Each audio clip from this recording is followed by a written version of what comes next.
Bonjour à tous, je suis ravi de vous retrouver pour ce 86e numéro d'HP Hour. Au programme de notre émission, nous recevrons l'asso Objectif Studio, vous verrez qu'il viendra nous parler d'un court-métrage, d'une web-série plus exactement. Et puis nos chroniqueuses préférées, j'ai nommé Karine, qui viendra nous présenter, vous le savez, un objet de récup créative, et puis Virginie qui nous parlera de Movember. Voilà, j'espère que vous êtes bien installés devant votre ordi, votre tablette, votre portable. Nous on est prêts, c'est parti. Chaque jour sur HPTV, la télé de Tarbes et des Hautes-Pyrénées, toute la météo, le temps pour le lendemain, également l'agenda de vos sorties. Je suis ravi de vous retrouver sur notre beau canapé pour démarrer cette émission, ce 86e numéro. En ce lundi 14 novembre, c'est la journée mondiale du diabète. Alors, j'ai un petit lien à vous donner qui s'affiche sur votre écran de l'association qui accompagne et informe les diabétiques. Voilà, renseignez-vous sur cette maladie qui est malheureusement de plus en plus courante. Je pense qu'on connaît tous quelqu'un qui est atteint du diabète ou qui connaît quelqu'un qui est atteint du diabète, donc c'est bien d'en savoir un peu plus sur cette maladie et puis d'aider éventuellement les malades. Donc afd.asso.fr, ça s'affiche sur votre écran. Allez, il est temps pour moi de rejoindre notre amie Karine. Salut Karine. Salut, ça va? Oui, et toi? Eh ben oui, alors ravi de te retrouver dans ton atelier. Qu'est-ce que tu nous proposes cette semaine? Nous allons faire de la récup, comme d'habitude. Mais là on est vraiment dans la récup, hein. Ah, on ouais, va en forêt si j'ai bien compris. On va en forêt, on ramasse un petit bout de bois. J'avais des petites décos, comme ça chez moi. Et j'avais des petites pinces à linge. Voilà. Et je me suis dit, qu'est-ce qu'on pourrait faire avec ça? Est-ce que tu as une idée? Non, tu sais pas. Comme d'habitude, de toute façon, il faut que je me débrouille toujours toute seule. C'est ça, écoute. Alors, j'ai pris deux bombes. Une bombe brillant métallique mauve. Comme nous. Deux bombes. Et une bombe métallique bleue. Non, mais tu vas faire quoi? Un petit... Ou un porte-manteau, ou un porte-photo. Mais non, parce que je vois qu'il y a ça. Donc ça, c'est pour accrocher sûrement des photos. C'est intelligent en plus. Mais oui, écoute.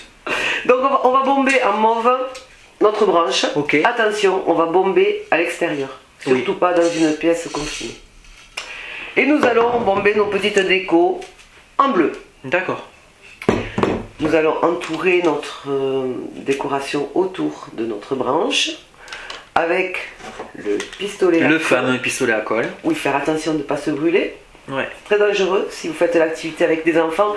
Restez auprès d'eux pour la manipulation du pistolet à colle. Donc nous allons décorer notre branche. Nous allons coller nos petites épingles à linge sur notre branche. Ok, d'accord. Mais du coup, je te laisse bomber. Bomber. Et je te retrouve en fin d'émission. Tu nous montreras le produit fini. Exactement. Allez. À tout à l'heure. Tout à l'heure. Travaille bien. Ciao, ciao. Voilà, en attendant que Karine ait donc de ses mains pleines de doigts réalisé sa création de la semaine, je vous demande d'accueillir notre amie Virginie. Virginie, vous le savez, qui fait chaque semaine une chronique beauté, mais pas seulement. D'ailleurs, aujourd'hui, on va parler poils, on va parler moustache, on va parler barbe. C'est ça.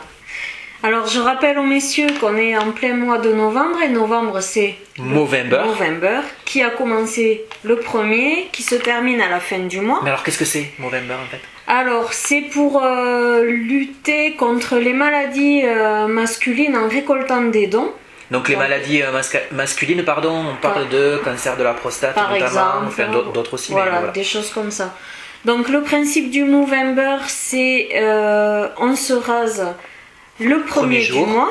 Voilà, et pendant toute la durée du mois, donc on prend des photos de l'évolution de sa barbe ou de la moustache. Ceux qui l'ont déjà s'amusent en général à se la coiffer différemment et à prendre des photos. On salue notre ami Dimitri, le modèle que tu nous amènes, qui fait souvent des jeux de barbe. Voilà, donc ils prennent des photos pour tous les hipsters, les personnes comme ça, qui les diffusent sur les réseaux sociaux et qui appellent donc aux dons à envoyer sur le lien affiché au bas de votre écran. Donc tous les dons sont récoltés et donnés à l'association Movember pour donc récolter tous ces dons et profiter face à toutes ces maladies.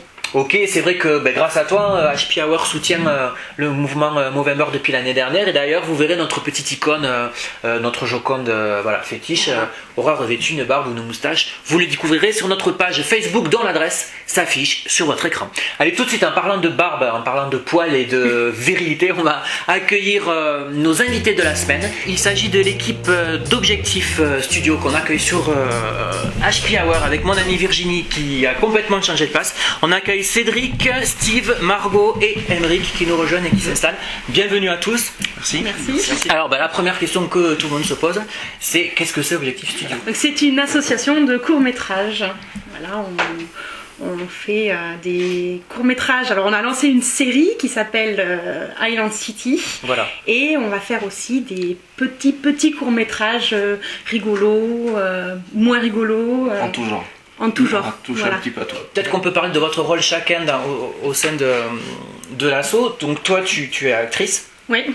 Ouais, je suis actrice et je reprends toutes les bonnes idées de tout le monde pour faire les épisodes. D'accord. Voilà.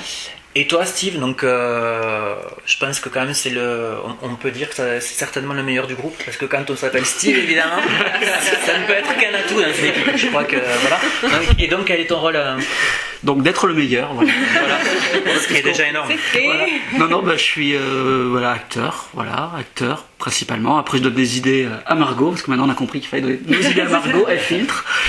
Et des idées de mise en scène aussi, enfin c'est vraiment un projet commun.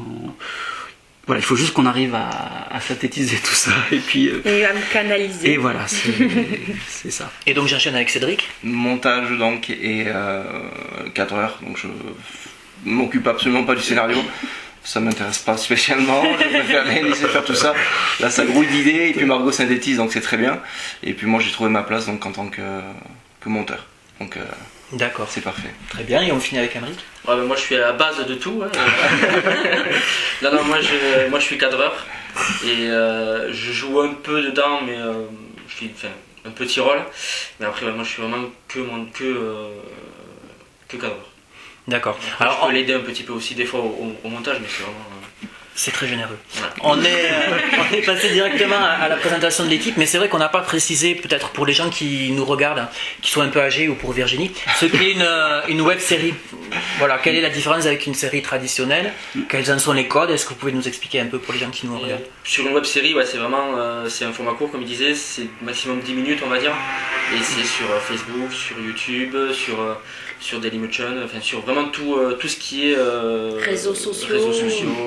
Est-ce qu'on peut, sans tout dévoiler, dire un petit peu l'intrigue quoi? En fait, on a démarré sur une idée d'Emeric au départ. Donc, on a décidé de tourner. C'était quoi? Une idée très simple. Voilà, c'était une rencontre en fait dans un parc. Ouais. Un détective qui rencontrait une jeune femme et cette jeune femme donnait un dossier à ce détective. Et donc on les voyait passer, ils s'échangeaient le dossier et puis rien. Et le détective était suivi par une voiture. Voilà. Et après on a créé un scénario avec cette scène. Voilà. En fait on a eu cette idée-là, vraiment. D'accord, il y avait un point de départ en fait et vous avez tissé l'histoire autour de ça. Je vous propose qu'on découvre la bande-annonce que vous avez réalisée. Donc que vous avez réalisée. C'est ça. Seul, complètement. Non. On fait jamais ça tout seul. Non. Donc on regarde tout de suite, ça vous donnera une idée de la série et on se retrouve juste après.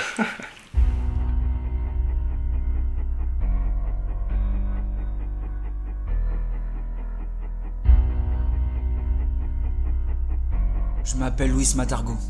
J'étais lieutenant au sein de la police. Mais tout s'est effondré autour de moi le jour où ils ont tué Eric. Mon coéquipier. Mon ami. J'ai quitté la police et je suis devenu cet autre. Je suis devenu un justicier. Et j'ai appliqué mes propres règles.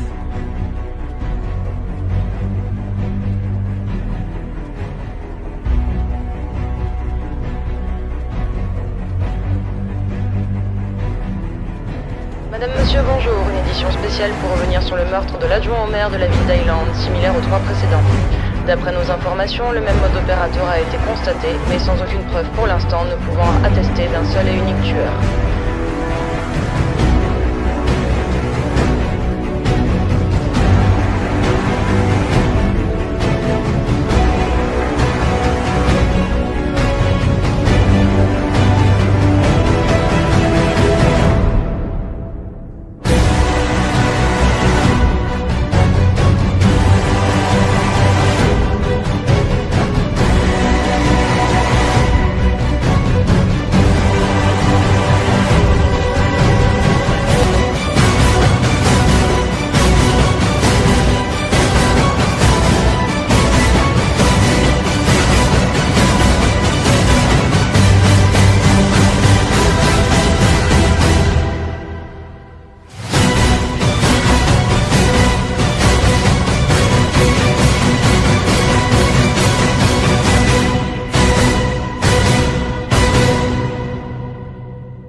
j'espère que ça vous a donné envie d'en savoir plus sur la série et de ne pas rater le premier épisode, on le rappelle, qui sera diffusé à partir du 20 novembre. Pour la partie un peu logistique et technique, comment vous vous débrouillez? Parce que on sait que c'est compliqué, enfin, je veux dire, ça demande du matériel, des lieux de tournage, une organisation. Comment c'est organisé tout ça? Alors du coup, Cédric et moi, on est dans la recherche des lieux. Donc on va visiter des lieux, on a des rendez-vous avec des restaurants, parce qu'on a en tête des lieux, et du coup on demande à des entrepreneurs ou quoi de Pau pour vraiment faire tourner aussi. Oui, parce qu'on n'a pas dit, bien joué, on n'a pas dit vous venez de Pau, vous êtes basé sur Pau, non mais c'est important parce que Pau, vous pouvez nous retrouver sur pauinfo.fr comme son nom l'indique, pardon. Et donc du coup voilà, donc nous on est à la recherche des lieux, du matos aussi. Et donc Steve, lui, il est avec Margot au niveau de l'écriture, de mettre tout en forme. Et puis après, Steve aussi est l'un des cerveaux aussi qui cogite beaucoup sur les scènes à avoir et sur les acteurs aussi, parce qu'il en a trouvé quand même 3 ou 4. Oui, en fait, on a fait appel à des gens que vous connaissez du théâtre, des théâtres principalement. Et on a aussi mis en ligne un groupe Facebook. Ah oui, j'ai vu ça. Pour rechercher des figurants. Ouais.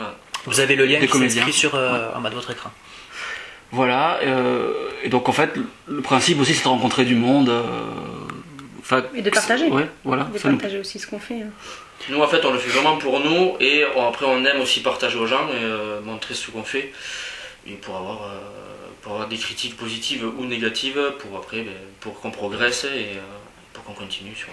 En termes de matériel, donc j'y reviens, comment vous êtes équipé en fait à la fois pour filmer et pour le montage, comment s'organiser? Cédric, t'es très bien équipé, vas-y. Donc on a commencé avec ce qu'on avait à la maison pour l'instant, donc un Nikon, un appareil réflexe de base quoi. Et puis progressivement on investit, on a acheté un stabilisateur, on commence à chercher des projecteurs, etc. Donc tranquillement ça se met en place. Et là, on a fait une cagnotte aussi, on a lancé une cagnotte. Sur un site participatif ou... Oui, qui on peut citer peut-être. Sur Litchi. Donc on vous inscrit le lien si vous voulez participer à les donner, profitez-en, vous avez encore le temps, c'est jusqu'en décembre je crois, vous m'avez dit. Ok. Et donc avec ce site participatif, vous allez récolter une somme d'argent qui va vous permettre de faire quoi du coup? Un micro. C'est pour le micro. Enregistreur numérique, la base, etc. S'équiper au niveau du son parce que pour l'instant c'est un petit peu notre point faible. Vous prenez le son en live quand vous filmez ou il y a une post synchro après? D'accord. Parce que comme c'est un format associatif, j'imagine que vous êtes tous bénévoles et que donc vous avez un métier à côté, voilà, donc comment vous faites ça aussi? C'est compliqué ou pas, mais c'est une organisation quoi. Et est-ce que ça s'organise bien entre votre vie professionnelle et cette occupation qui doit vous prendre beaucoup de temps? On y passe beaucoup de temps. On compte plus ce qu'on dort quand on est ensemble parce que... On tourne beaucoup le soir, la nuit. En fait, après c'est la base, c'est la base de la série aussi qui est très sombre, c'est que en fait, par rapport à notre temps, qu'on pouvait tourner, on pouvait tourner que le soir.